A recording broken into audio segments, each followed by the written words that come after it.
सिर्फ 3 आलू से रमज़ान में ये चटखारेदार रेसिपी बनाएं। एक दफ़ा बनाकर आप इसे पूरे रमज़ान इस्तेमाल कर सकते हैं। जायके में ये बहुत ही लाजवाब है। तो चलिए देख लेते हैं कि इस मज़ेदार रेसिपी को हमने किस तरह बनाया है। अस्सलामुअलैकुम, मेरा नाम है शाहीन और मैं अपने किचन में आप सबको खुश आमदीद कहती हूँ। अगर आप बजट में रहते हुए कुछ चटपटा चटखारेदार बनाना चाहते हैं तो इस वीडियो को आखिर तक ज़रूर देखिएगा। ये बहुत मज़ेदार रेसिपी है। इसके लिए मैंने 3 अदद आलू लिए हैं। इसे उबाल कर इनके छिलके मैंने उतार लिए हैं। तो अब हमने इसे मैश कर लेना है। मैं इसे फ़ोर्क की मदद से मैश कर रही हूँ। आप इसे जो है पोटैटो मैशर की मदद से भी मैश कर सकते हैं। आलू को आपने बहुत अच्छी तरह से मैश करना है। इसके अंदर किसी किस्म की कोई गुठली नहीं रहनी चाहिए। आलू को मैंने बहुत अच्छी तरह से मैश कर लिया है। फ्राई पैन में 1 चमचा मैं तेल शामिल कर रही हूँ। बहुत ज़्यादा तेल लेने की ज़रूरत नहीं है। इस तेल को हमने फैलाते हुए गरम कर लेना है। तेल हमारा गरम हो गया है तो इसमें मैं 1 चाय का चम्मच ज़ीरा शामिल कर रही हूँ। 2 हरी मिर्चों को मैंने बारीक काट लिया है, ये भी हम डाल देते हैं। अब ज़ीरे और हरी मिर्च को मैं 30-40 सेकंड तक फ्राई कर लेती हूँ। ज़ीरा हमारा फ्राई हो गया है तो अब हमने इसके अंदर आलू शामिल कर देने हैं। बहुत ही झटपट और मज़ेदार ये स्नैक्स तैयार होंगे। लीजिए जी, मैंने आलू डाल दिए हैं तो हमने लो टू मीडियम फ्लेम पर इसे अच्छी तरह से दबाते हुए 1 से 1.5 मिनट तक पका लेना है। आपने अच्छी तरह से इसे दबा दबा कर पकाना है ताकि अगर इसके अंदर कोई गुठली हो तो वो गुठली इसके अंदर बिल्कुल ख़त्म हो जानी चाहिए। 1-1.5 मिनट तक आलू को मैंने पका लिया है तो अब हमने इसके अंदर कुछ मसाले शामिल करना है। आधा चाय का चम्मच मैं इसके अंदर नमक शामिल कर रही हूँ। नमक आप अपने टेस्ट के मुताबिक भी ले सकते हैं। 1/4 टीस्पून मैं इसके अंदर कुटी हुई लाल मिर्चें डाल रही हूँ। लाल मिर्चें डालना ऑप्शनल है। अगर आपके घर में छोटे बच्चे हैं तो फिर आपने लाल मिर्चों का इस्तेमाल नहीं करना है। 1 मुट्ठी भरकर मैंने इसके अंदर बारीक कटा हुआ हरा धनिया शामिल कर दिया है। अब हमने इसे मज़ीद 1 मिनट तक और पकाना है। तमाम चीज़ों को अच्छी तरह से मिक्स करते हुए आपने इसे 1 मिनट पका लेना है। मैंने 1 मिनट तक इसे और पका लिया है। आलू हमारे तैयार है। अब मैं चूल्हा बंद कर देती हूँ। इसे बाउल में निकाल कर हम ठंडा कर लेंगे। आलू हमारे ठंडे हो गए हैं। ये मैंने डबल रोटी का एक स्लाइस लिया है। इसके किनारों को हमें काटने की ज़रूरत नहीं है। इसके बीच में मैं थोड़ी सी हरी चटनी लगाऊंगी। अगर आपके घर में छोटे बच्चे हैं तो फिर आपने हरी चटनी का इस्तेमाल नहीं करना है बल्कि केचप का इस्तेमाल करना है। बहुत ज़्यादा चटनी मत लगाइएगा, बस आपने थोड़ी सी ही चटनी लगानी है। चटनी मैंने थोड़ी सी लगा दी है। अब हमने इसके ऊपर आलू का मिक्सचर लगाना है जो मुकम्मल तौर पर ठंडा हो गया है। मैं तकरीबन एक ब्रेड पर जो है 2 खाने के चम्मच भरकर इस तरह फैलाते हुए आलू का मिक्सचर लगाऊंगी। आपने अच्छी तरह से दबाते हुए पूरे ब्रेड पर इस मिक्सचर को लगा देना है। आलू का मिक्सचर मैंने अच्छी तरह से लगा दिया है तो अब हम इसकी कटिंग करेंगे।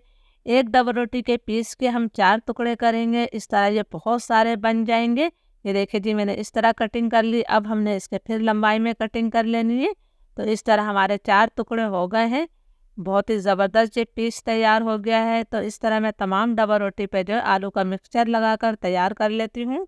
माशाल्लाह आप देख सकते हैं कि हमारे कितने सारे स्नैक्स तैयार हो गए हैं और इसे बनाने में हमें किसी किस्म की कोई परेशानी भी नहीं हुई है। ये मैंने 3 खाने के चम्मच भरकर मैदा लिया है। इसका हमने एक पतला सा घोल बनाना है। मैं थोड़ा थोड़ा सा पानी डालती जाऊंगी और इसको अच्छी तरह से मिक्स करती जाऊंगी। आपने एकदम पानी नहीं डालना है वरना इसके अंदर गुठलियाँ पड़ जाएंगी। तो मैं इसको अच्छी तरह से मिक्स करते हुए इसका एक पतला सा घोल बना लेती हूँ।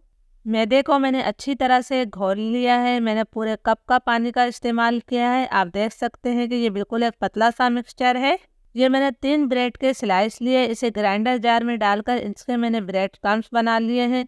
अब हमने जो डबल रोटी पे ये आलू लगा कर रखे हैं, यानी जो पीस हमने बनाए, इसे मैंने मैदे में डाला है।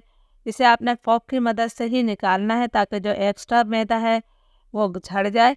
इसे हम ब्रेड क्रम्स में डाल देंगे और दूसरे हाथ से हमने इस पर अच्छी तरह से जो है ब्रेड क्रम्स लगा देना है।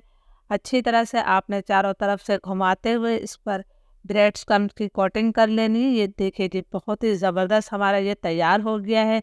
तो इस तरह मैं तमाम को तैयार कर लेती हूँ। मैंने तमाम स्नैक्स को मैदे और ब्रेड क्रम्स से कोट कर लिया है। अब इस ट्रे को मैं ऐसे ही डीप फ्रीज़र में रख दूँगी 2-3 घंटों के लिए। जब ये थोड़े सख्त हो जाएंगे तो इसे हम निकाल कर किसी भी एयर टाइट कंटेनर या फिर किसी शॉपर में आपने बंद करके रख देना है। ये 2 महीने तक ख़राब नहीं होते हैं। जब भी आपने इस्तेमाल करना है गरम तेल में आप इसे फ्राई कर लेंगे। तो चलिए अब हम इनमें से कुछ को फ्राई कर लेते हैं। मीडियम टू हाई फ्लेम पर मैंने तेल को अच्छी तरह से गरम कर लिया है और अब फ्लेम मैंने मीडियम कर दिया है। इस स्नैक्स को आपने मीडियम फ्लेम पर फ्राई करना है, लो फ्लेम पर फ्राई मत कीजिएगा।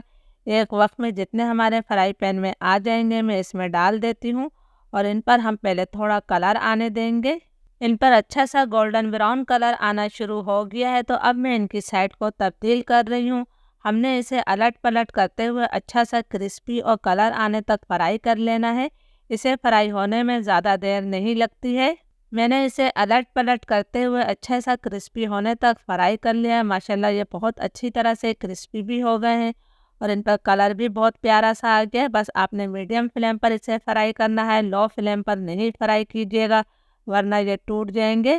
तेल को आपने अच्छी तरह से झटक देना है। मैं आपको प्लेट में भी निकाल कर दिखाती हूँ। माशाल्लाह आप देख सकते हैं कि कितने ज़बरदस्त लग रहे हैं। इसे हम साइड पर रख देते हैं। अब हमारे जो स्नैक्स रह गए हैं मैं उन्हें भी फ्राई कर लेती हूँ। जब तमाम स्नैक्स हमारे फ्राई हो जाएंगे तो मैं आपको फाइनल लुक दिखाती हूँ।